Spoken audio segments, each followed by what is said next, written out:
Hello everybody and welcome back to Odin's movie blog. I am the critic who is a cynic. Hope we're doing well, and today coming with you with a second video because we have some breaking news, and that is that Zack Snyder's, the famed Snyder Cut, the thing that many people said doesn't exist and people like me have been very skeptical of, has now been confirmed for an HBO Max launch in 2021. I just want to first start off by saying that this is not going to be a celebratory video, just, saying, oh my gosh, it's so amazing. I've been very clear that I am very critical of the work of Zack Snyder. I'm personally not a fan of BVS. Man of Steel is by far, I think, his best DCEU work, but even that film has a lot of problems, and I have been very critical of this Snyder Cut because I just honestly did not believe that it actually existed, because there just really didn't seem to be that much evidence to the contrary. And I still stand by that, because the fact that this is not getting released until 2021 tells me, okay, therefore, as Zack Snyder himself confirmed, they still have some shooting to do, they still have some filming and some stuff to put together, which means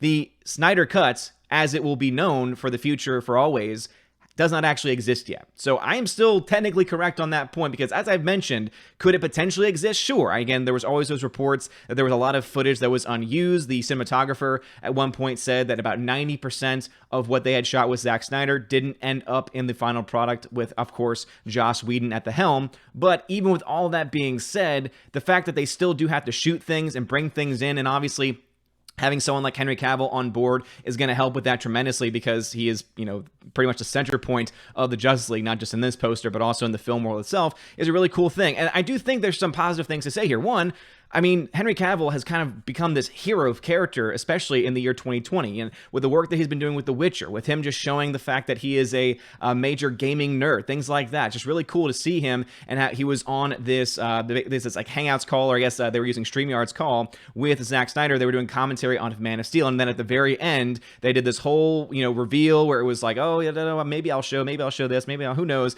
and then instead of it being, oh, let's talk about what it is, they show this image right here, which is not only that Zack Snyder's fan cut actually exists, but also that it is scheduled for an HBO Max launch in 2021. Now, obviously, there are going to be people saying, well, it would have released this year, it would have released in time for the May premiere of HBO Max, but because of the beer bug, that obviously threw things into the gutter, or rather threw things into just becoming a mess. And yeah, I think that there's absolutely some points to be made there. However, as I said, this is not going to be a video saying like, oh yeah, guys, you were so right, and this can be so awesome, because at the end of the day, I still have a lot of issues, right? BVS was a terrible movie. The 30 minutes they added on did not really fix anything in the movie itself. Justice League was terrible. And again, I know, and I agree, and I admit that you can definitely blame Joss Whedon for that, because most of the film was indeed his. However, Zack Snyder has never really been a person that I can really say I trust and put his hands in and say, yes, please take these superhero characters and do something with it. The one positive thing that I can say is that fans were the ones that drove this movement. And so therefore, because fans have won in this essence, then that's awesome. Again, congratulations to the people out there. RK Outpost, Lethal Lightning, congratulations. I'm very happy that y'all are excited, but let's admit, there's a lot of problems here. You still have Ezra Miller as a terrible version of the Flash. Again, who was a part of the casting for that? Zack Snyder. You still have a man playing Cyborg that is about as boring and as dull as a rock. Who was responsible for that casting and that direction? That's right.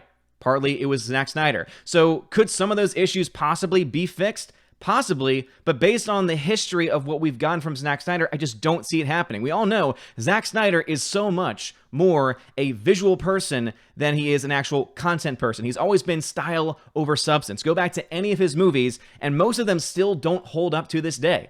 And I've talked about this constantly on streams, where I used to love the movie 300, and then as time went on, I realized, man, this just does not hold up nearly as much, because once the effects fade away, and once kind of the, oh, this is so awesome and badass starts to fade away, you say, wait a minute, what is the actual content here? What is the actual things that you can hold on to and grasp onto?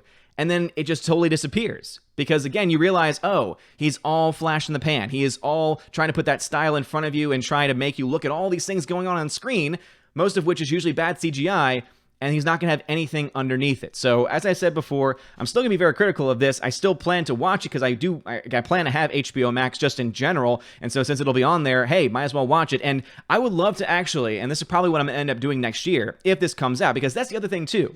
There have been several times that studios or streaming services have said, this is planned, and then things get delayed or they never come out.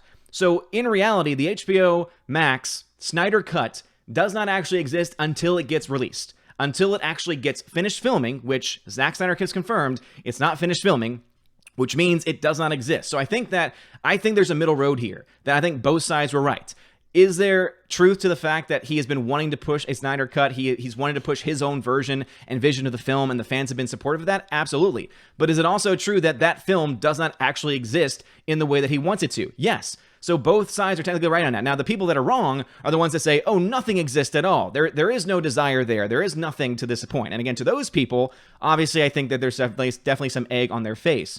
But the fact that we don't have a movie right now to be released means, in essence, that film does not exist. Now, I will say this much. It is huge to have HBO Max, to have Warner Brothers commit to this release date. Now, could you potentially say, hey, maybe if production starts to speed up much more quickly, maybe they can get it released earlier? Who knows? Again, obviously, there's a lot of things and a lot of factors that need to go into that point. But as I said before, not really looking all that much to this movie because I just don't think Zack Snyder is the guy to fix it. Now, if he was a producer on the Snyder Cut and he had someone else coming in to write it and direct it, I think it could be better. However, seeing that if the cinematographer is to be believed and there is about 90% of footage that we have not actually seen yet, again, if we have not actually seen the footage at this point, and if there is indeed additional photography that needs to take place, to me, it just seems like there's the potentiality that this could be a hot mess. Now, do I want it to be a hot mess? Not necessarily. Again, I don't want fans to be disappointed in the final product, but I do want fans to keep their expectations measured here, right? If we found out tomorrow that, I think that this is a good example.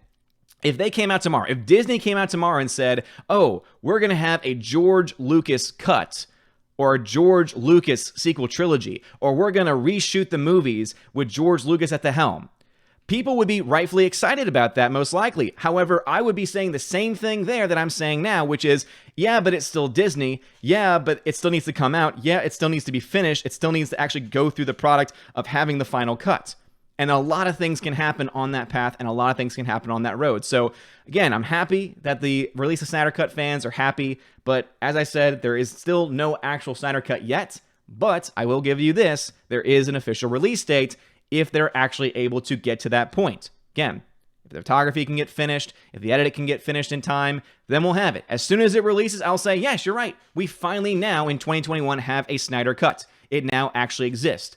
Until that point in time, we are where we are. But anyway, what are your thoughts about this? I'm sure I'm going to get a whole lot of hate. And again, I'm not trying to poop on the Zack Snyder parade here, but I'm just trying to be honest. Again, I've always said this on the channel, that I am the critic who is a cynic. I have a cynical point of view on a lot of things, but also I am very critical of films that aren't very well made. Again, if you subjectively enjoy Zack Snyder's films, that's great. Go ahead and enjoy them. But do not think that you can just ignore the objective flaws and issues with storytelling and other aspects, right? With casting, with acting, etc., that are always problems in the movies that he makes. And not just him, but obviously in any other director or writer's, repertoire that you have issues and have historical issues, we just cannot simply ignore them, right? We cannot fall into that fan mentality and blind ourselves out to it. So again, congratulations to everyone that's excited about this bit of news. And I hope that it's good. I hope that I can sit down and compare both films and say, wow, these are absolutely two different versions. The Snyder Cut is superior. I would love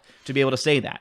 Do I think I'll be able to? At this point in time, I still have my doubts. But let me know your thoughts about this and everything we talked about in the comment section below. If you like this video, smash that like button, hit that subscribe. It helps out a lot. You're all amazing and beautiful people. Have a wonderful day. And as always, God bless. And now a huge shout out to my May Patreon and Subscribe Star members: Albertus Magnus, Animation Commentator Brian P, Dion, Divex, Enrique Evangelista, Father Christopher Miller, hail to you, Father, Frank the Tank and the Shawhan Weeder Dog Clan, Harold Francis, the Hunker Chunker Funker Monkey, Inflamed Wood, It's a Trap Productions, Jason Clark, Jeffrey Toon, Kenneth Camiel, Lady T, Laura Story, Mad Mitch Dunaway, Mike Jackson, Mr. Peabody and his evil twin with the beautiful hair, Orange Hat Reviews, Outpost Dyer, Out of Step with Reality, Riff Magos, Rosetta Allen, Steve Glasker, Teresa Martin, Theodore Bendon, Tina Bojan, The DJD Show, and Tina B. Thank you all for being my Patreon members, and a shout out to my Subscribe Star peeps,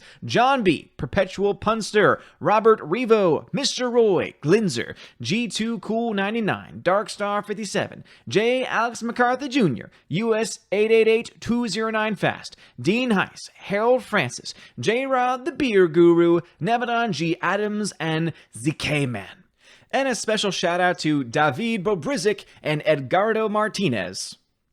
I'm going to leave that pause there just in case anyone decides to join for the month of May, because you can indeed join on Patreon or Subscribe Start anytime this month to be eligible for any of the perks. They include access to an exclusive podcast that I do with John, the Flick Pick of John Flickinger's fame, so make sure you go ahead and check that out at the $10 and up level. Also, if you Subscribe Star or Patreon at $5 or up, you have access to exclusive giveaways of 4K movies, digital films, and a bunch of other stuff in between as well. And if anything, you could at least give just anything that you really want to help support the channel, and it would really help me out a lot. Keeps the lights on, makes me able to continue to do this kind of stuff. So anything you possibly give, check out some more information in the description of the Patreon, Subscribe Star, and of course YouTube membership links as well. You guys are all amazing and beautiful people. Have a wonderful day, and as always, God bless.